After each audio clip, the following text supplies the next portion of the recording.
അസ്സലാമു അലൈക്കും വറഹ്മത്തുള്ളാഹി വബറകാതുഹു. ബഹുമാനമുള്ള മുഅ്മിനീങ്ങളെ, നിങ്ങളുടെ വീട്ടിൽ ചെറിയ മക്കളുണ്ടോ? ഉണ്ടെങ്കിൽ വീട്ടിൽ വെച്ച് നിസ്കരിക്കുമ്പോൾ, പ്രത്യേകിച്ച് നമ്മുടെ ഉമ്മമാരൊക്കെ വീട്ടിൽ വെച്ചാണ് നിസ്കരിക്കാറുള്ളത്. അവർക്ക് പുരുഷന്മാർക്ക് പള്ളിയിൽ നിസ്കരിക്കുന്ന അതേ പ്രതിഫലം വീട്ടിൽ നിസ്കാരത്തിന് കിട്ടും.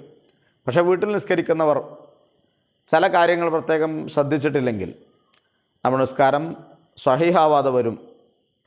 നിസ്കാരം അള്ളാഹു സ്വീകരിക്കില്ല. നിസ്കാരത്തിൻ്റെ നിബന്ധനകളിൽ, ഷർത്തുകളിൽപ്പെട്ടതാണ് നിസ്കരിക്കുന്നവൻ്റെ ശരീരം, വസ്ത്രം, നിസ്കരിക്കുന്ന സ്ഥലം എന്നിവ നജസ്സുകളിൽ നിന്ന് ശുദ്ധിയാവണം എന്നത്. നമ്മുടെ വീട്ടിലൊക്കെ ചെറിയ മക്കളുണ്ടാകും. 1 വയസ്സ്, 1.5 വയസ്സ്, 2 വയസ്സൊക്കെ ആയ മക്കൾ. അവർ മൂത്രമൊഴിക്കലും അവരുടെ മലമൂത്ര വിസർജനമൊക്കെ വീട്ടിൽ വെച്ച് തന്നെയാണ് നടക്കുക. നമ്മുടെ ഉമ്മമാരിത് ശുദ്ധിയാക്കുന്ന രീതി പലപ്പോഴും ശരിയായ രൂപത്തിലല്ല. കുറ്റപ്പെടുത്തല്ല. ശരിക്ക് ഒരു സ്ഥലത്ത് മൂത്രമായി കഴിഞ്ഞാൽ, നമ്മുടെ കോലായിലോ അല്ലെങ്കിൽ അടുക്കളയിലോ റൂമിലോ ഒക്കെ കുട്ടി മൂത്രമൊഴിച്ച് കഴിഞ്ഞാൽ അത് ശുദ്ധിയാക്കേണ്ട രീതി, നജസിൻ്റെ തടി അവിടെ നിന്ന് പൂർണ്ണമായി തുടച്ച് മാറ്റണം. ഒരു നനഞ്ഞ തുണി കൊണ്ട്, തോർത്തുകൊണ്ട് ആ മൂത്രം പൂർണ്ണമായി വടിച്ചെടുത്ത് ആ സ്ഥലം ഉണങ്ങിയതിന് ശേഷം അവിടെ വെള്ളമൊഴിക്കണം.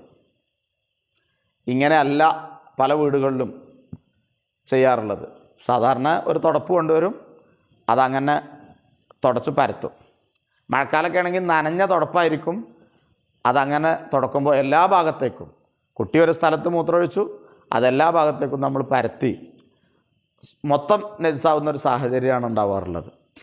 അപ്പോൾ 2 കാര്യങ്ങൾ ശ്രദ്ധിക്കണം. ഒന്നുകിൽ നജസ് വൃത്തിയാക്കുന്നതിൽ അതീവ ശുഷ്കാന്തി നമ്മൾ കാണിക്കണം. ഇത് വേനൽക്കാലത്ത് പരമാവധി നമുക്ക് നടക്കും.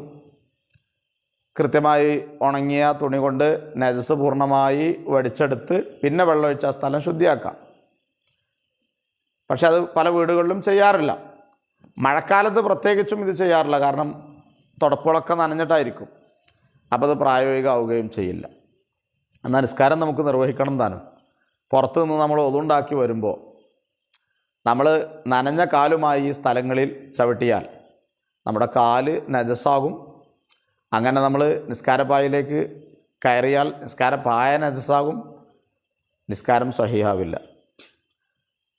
അപ്പോൾ ഒന്നിരിക്കൽ നജസ് തുടക്കുന്ന രീതി പൂർണ്ണമായി ഉണങ്ങിയ തുണി കൊണ്ട് നജസിൻ്റെ തടി മുഴുവൻ നീങ്ങിപ്പോകുന്ന രീതിയിൽ തുടക്കുകയോ, അല്ല നജസ് തുടക്കുന്നതിൽ നമ്മുടെയൊക്കെ വീഴ്ച വന്നിട്ടുണ്ട് എന്ന് നമുക്ക് ബോധ്യമുണ്ടെങ്കിൽ പ്രത്യേകമായി വീടിൻ്റെ ഉള്ളിൽ, പല വീടുകളിലും ചെയ്യാറുള്ളത് പോലെ വീടിൻ്റെ ഉള്ളിൽ ധരിക്കാനായിട്ട് ചെരുപ്പുകൾ സംവിധാനിക്കുക, ഒതുണ്ടാക്കി ആ ചെരുപ്പ് ധരിച്ച് പോവുക.